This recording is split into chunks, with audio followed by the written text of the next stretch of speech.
devil will give you the blueprint for you to make a false shield.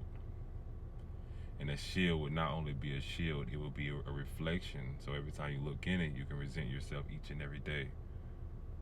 And you will attract that very thing you're trying to deflect, because it takes one to know one. The hard truth about building a shield, all to protect yourself because of your trauma residue. Any of you would trick you into thinking that it is okay for you to build a shield to protect yourself. He will make you think that that shield is just protection. But in reality, that very shield is that thing that is attracting the arrows to you. When a person can sense that you are hiding something, or you are using something for a defense, a mechanism, they are intrigued by the temptation of curiosity to break that, right? I know you're probably like, what do you mean by that? How did that transpire? Well, it takes one to know one. In other words, they are mentally frustrated because they know that that thing in between you and them is the reason why you are not giving them what they want. And the reason he do that is because he can't stop God ordained plan for you. So the only way he can become a hindrance in your life is to make you a hindrance to yourself.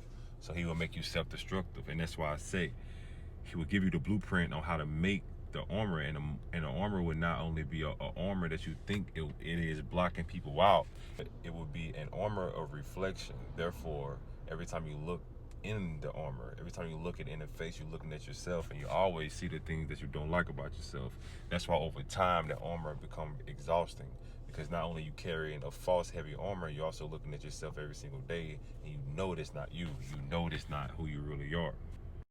Because that armor is not made out of actual armor. Let me rephrase that. That armor is not actually made out of metal, it's made out of glass. Not just a simple glass, it's made out of a mirror. Therefore, you can look at yourself, and every time you look at yourself, you resent yourself.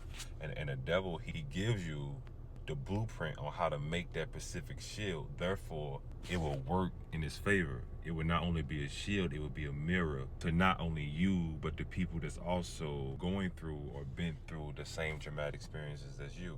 On the bright side, the enemy plays his hand too quick. Real protection comes from Jesus Christ. Real protection comes from prayer. Real protection comes from fasting. That's real protection. It's not having a false identity because you're afraid that you have the trauma written on your forehead. So you will build a false fortress to have it shielding your forehead, shielding everything around you, because you're afraid of people hurting you. And that's why you self-destruct in situations before they even have a chance to hurt you. And I'm speaking for myself as well, because I used to always self-sabotage things before they even had a chance to hurt me, because I was based off fear and instinct. This is deliverance for people that all their life they survived off survival instincts and fight or flight mode. This is the deliverance from it. So the devil will give you the blueprint for you to make a false shield. And that shield would not only be a shield, it will be a reflection. So every time you look in it, you can present yourself each and every day. And you will attract that very thing you're trying to deflect, because it takes one to know one.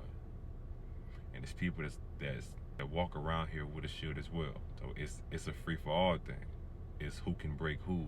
Once you realize that, you'll realize that shield is fake. And if you don't break it now, it's going to eventually deteriorate, because the devil is a lie, and everything that he makes, it eventually comes to the light, it melts. So when it melts, you're going to be vulnerable. And there's only one way out of that vulnerability, and that's through true salvation, and that's Jesus Christ. And we're going to talk about that later, because people get screwed with salvation. See, deliverance is just God is releasing you from handcuffs. And that's why he give us the word, so we can fight. Because we have to fight our own battles. But he give us the blueprint, which is the word, the Bible, the scriptures. That's deliverance. But the actual fight comes from within. We have to fight with the Holy Spirit. That's why he gives us the Holy Spirit. That's another topic, though. But you stay strong.